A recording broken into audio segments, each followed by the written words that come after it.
যাও। আচ্ছা তুমি সাবধানে যাও তাহলে। আচ্ছা এটা দাও। এগুলো কেন? এগুলো তোমার জন্য কিনেছি। আমার মানে? তোমার জন্য মানে এগুলো আমি তোমার জন্যই কিনেছি। নিজে থেকে তো কখনো কিছু কিনবে না, থাকবে পাগলের মতো। এখন থেকে তোমাকে গুছিয়ে দেওয়ার দায়িত্বটা আমি নিলাম। হায় রে, তুমিও না পারো।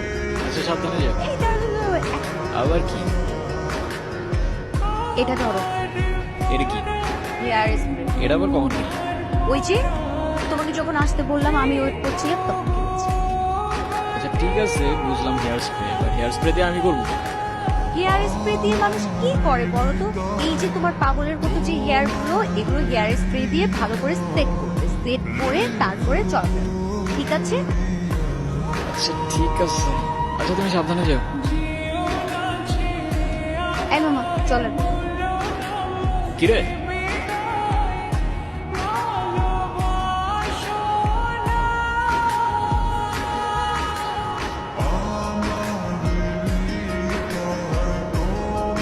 কি নিয়ে হাসাহাসি করতেছিস তোরা?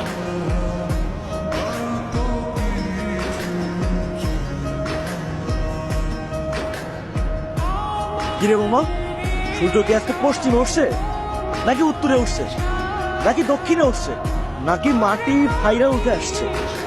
আমি তো কিচ্ছু বুঝতেছি না।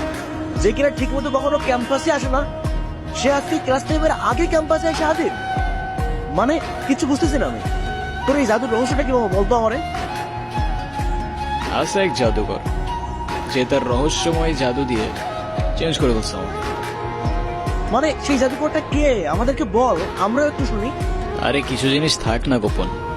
সাম things are meant to be kept secret. জানিস হিমু, তোকে যদি আগে দেখতাম তাহলে এই কর্তব্যটা প্রেতেই পড়তাম না।